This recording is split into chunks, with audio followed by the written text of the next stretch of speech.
La lueur de l'écran éclairait le visage fatigué de Jean. Ses yeux, rouges et secs, imploraient une pause.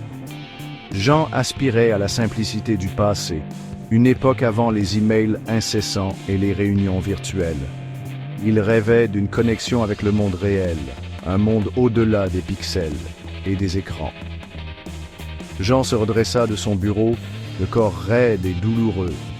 Il avait besoin de changement, d'une occasion de renouer avec sa famille et avec lui-même. Ce soir, il initierait une détox numérique, une chance pour sa famille de se déconnecter et de redécouvrir les joies du monde physique. Jean éteignit son ordinateur, un acte symbolique de défiance contre la surcharge numérique qui avait fini par définir sa vie. Le trajet de Jean était un témoignage de l'emprise de la technologie sur la vie moderne. Les voitures filaient, leurs conducteurs rivés sur leur GPS. Les piétons, absorbés par leur smartphone, levaient à peine les yeux à son passage. Partout où il regardait, les écrans captaient l'attention des gens. Il pensa à sa propre famille, leurs visages illuminés par la lueur des tablettes et des téléphones.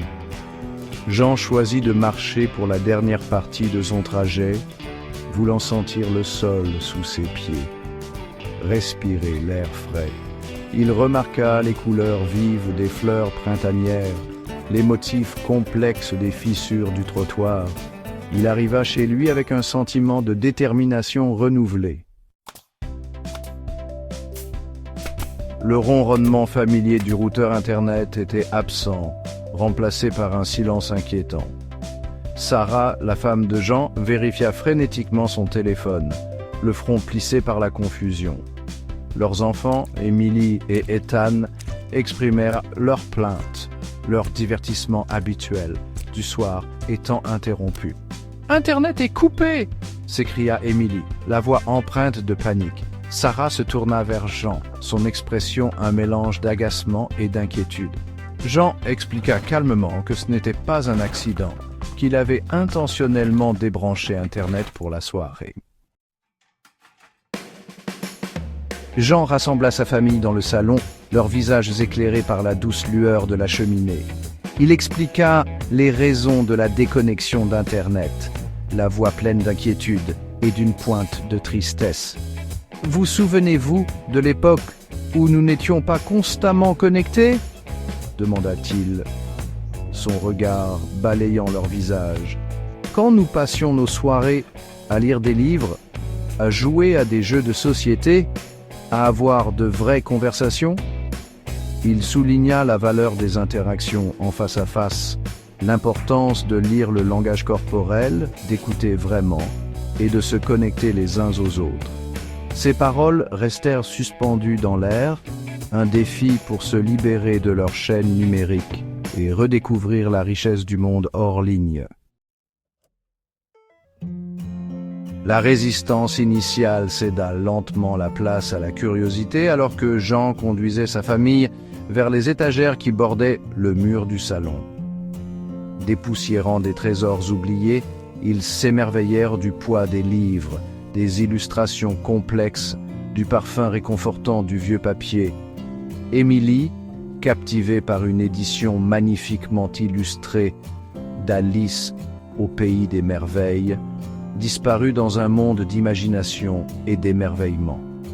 Ethan, initialement sceptique, se retrouva plongé dans un livre sur les techniques de survie, son esprit de compétition stimulé par le défi de maîtriser de nouvelles techniques. Jean sourit, le cœur réchauffé par la vue de sa famille engagée dans une activité si simple et pourtant si enrichissante. Au fur et à mesure que la soirée avançait, la famille se rassembla autour de la table à manger, une boîte de puzzle oubliée en son centre. Travaillant ensemble, ils reconstituèrent l'image complexe, leur conversation coulant de source, tandis qu'ils partageaient des histoires et des rires. Plus tard, Jean apprit à Ethan à jouer aux échecs, le cliquetis des pièces contre le plateau en bois, contrastant agréablement avec les bips et les bourdonnements électroniques habituels. Sarah et Emily, quant à elles, préparèrent des biscuits ensemble, le parfum chaud emplissant la maison d'un sentiment de réconfort et de nostalgie. Le simple fait de mélanger les ingrédients, la sensation de la pâte entre leurs doigts, les rires partagés pendant qu'elles décoraient les biscuits créèrent un lien qui transcendait les mots. Alors que la soirée touchait à sa fin, un sentiment d'accomplissement flottait dans l'air. Émilie, les yeux pétillants d'excitation, montra fièrement la grue en origami complexe qu'elle avait appris à plier grâce à un livre. Ethan, désireux de partager ses nouvelles connaissances, fit la démonstration d'une technique de base pour allumer un feu qu'il avait apprise dans son guide de survie, le visage rayonnant de fierté. Jean, le cœur débordant d'amour et de gratitude, regarda sa famille avec une nouvelle appréciation. Ils avaient redécouvert la joie des plaisirs simples, l'importance des relations humaines, la beauté d'un monde non dominé par les écrans. Alors que les premiers rayons de l'aube illuminèrent le ciel, Jean regarda par la fenêtre, un sentiment d'espoir l'envahissant. La panne d'Internet, bien qu'initialement accueillie avec résistance, était devenue un cadeau inattendu, un catalyseur de changement et de reconnexion. Ils savaient que la technologie avait sa place dans leur vie, mais qu'elle ne serait plus la force dominante. Ils adopteraient une approche plus équilibrée, qui donnerait la priorité aux interactions en face à face, favoriserait la créativité et encouragerait l'exploration du monde physique.